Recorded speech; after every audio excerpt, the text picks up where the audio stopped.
Hey there, Aquarius, Sun, Moon, and Rising. It's time to have a look and see what is going on when it comes to your monthly astrological forecast for January 2024. Happy New Year, all of you Aquarius folk out there. This month is going to be all about important community-driven improvements, reconnects, resurrections, and reunions with old opportunities, old associates, as well as paths untaken. And there's also going to be a fair amount of turbulent household shifts going on during this period as well, and going on into February. So we start this off with Mercury turning direct in the sign of Sagittarius on the 1st. This is your 11th house of friendships and social networking. This is your support system as well as your loftiest goals and ambitions. And Mercury will be direct here through the 13th. And Venus will already be here at the start of the month as well, and be there all the way up through the 23rd.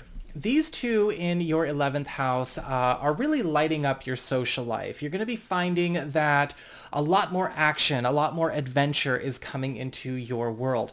This is also going to be a time where, with especially Mercury in your 11th house, you may be finding that a lot of your personal goals and ambitions are being lifted up by your friends, by your community. And you may be finding some shortcuts that you can take to accomplish them, to realize them through the help of your friends. This is also a time with Venus in the 11th house where a lot of romantic relationships are becoming a lot more extroverted, really getting themselves out there, hitting the town, right, going on their own special adventures. And you may also find, if you are a single or available Aquarian, that you may be getting a chance to meet a new potential love partner, either through a friend or through a community or association that you have. We also have, from the start of the month, the Sun and Mars in the sign of Capricorn, your 12th house of the past, privacy, hidden zone, shortcuts, secret hookups, but also anything from your history that could be exerting an influence over the present. And when we have Mars here, Mars is really going hard on, closing up a lot of business that seems to follow you. With Mars in the 12th house, this is about concluding and ending old stories and old battles for good, regardless of whoever or whatever else may be involved.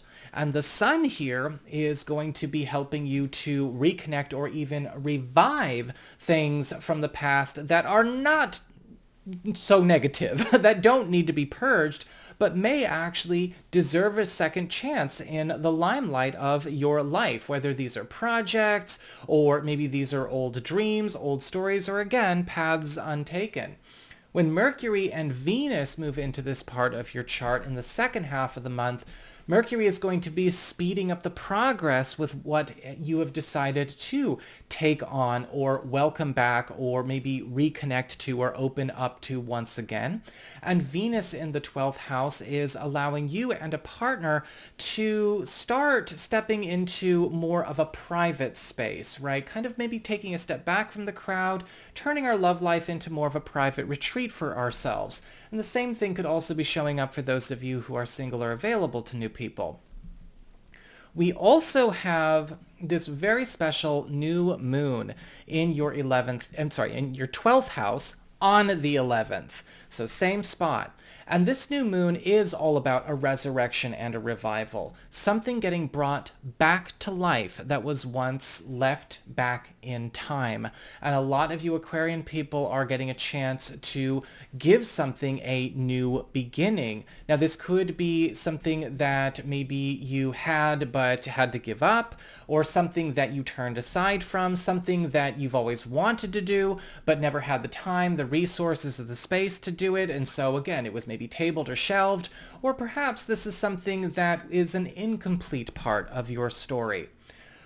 After that, we've got the Sun and Pluto moving on into your sign. They will both be in there officially as of the 20th, though technically Pluto will be taking its first steps into Aquarius on the 10th, 1 foot in, 1 foot out. And so, depending on how you do your astrological reckoning, you might see 10th, you might see 20th out there. But let's just say as of the 20th, we are looking at them both solid in your sign.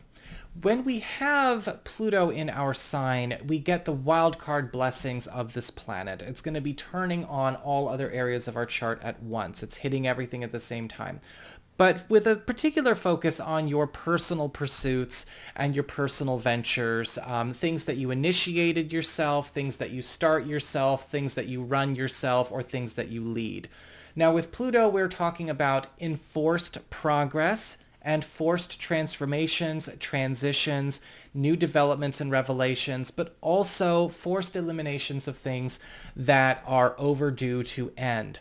Now, this can actually be very advantageous, especially for those of you Aquarian people that are looking for ways to wrap up or end or taken out from something that maybe you once upon a time initiated yourself, something that you created or something that you committed to.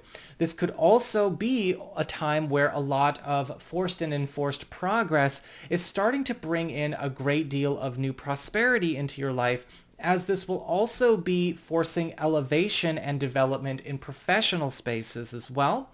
And we've got the sun in your sign bringing a great deal of new attention to you and what you bring to the table everywhere, especially when it comes to corners of your life where maybe you've become obscured or overlooked or passed over in some way.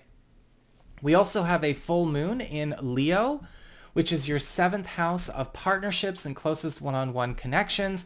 So your boyfriend, girlfriend, BFF, business partner, husband, wife, roommate, all of your most involved one-on-one connections on the 25th. And this spells an ending, a culmination, or a transition with a story involving an important connection or several important connections in your life. This can often be the turning of a page or the reevaluation of a road, or maybe even the end of a chapter to make room for the beginning of a brand new one. This is the end of a lot of relationship phases in your life, and this could spell a beautiful opportunity for stepping up or establishing some kind of new relationship dynamic, new business dynamic, or maybe even making room for an important alliance or new commitment in your life. Finally, last aspect we're going to talk about in this video, we've got Uranus turning direct in the sign of Taurus on the 27th. And so this is your 4th house of home and family, your living situation and home economy and your roots. Now, Uranus direct in our 4th house can make things a bit unsettled for a while. I think especially as we go through the first 5 months of the year. Because Uranus is all about spontaneity, revelation, revolution, inventiveness, experimentation, innovation. And this can be a weird place to have, well, Uranus, the 4th house of home and family. That's usually the place where we want things to be a bit more stable and a bit more consistent.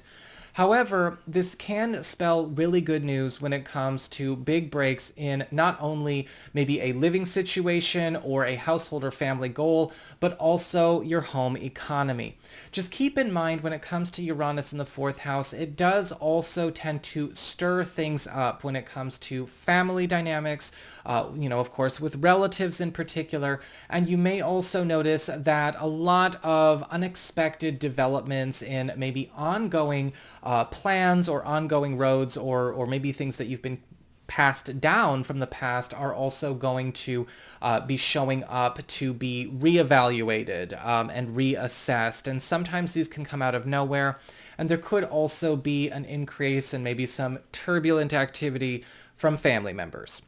So that is what I've got for you all. I hope you enjoyed it. If you did, don't forget to like, share, and subscribe. You know I appreciate it. And should you ever wish to get a session with me, you can go on ahead to my website. It's integrativemysticism.com.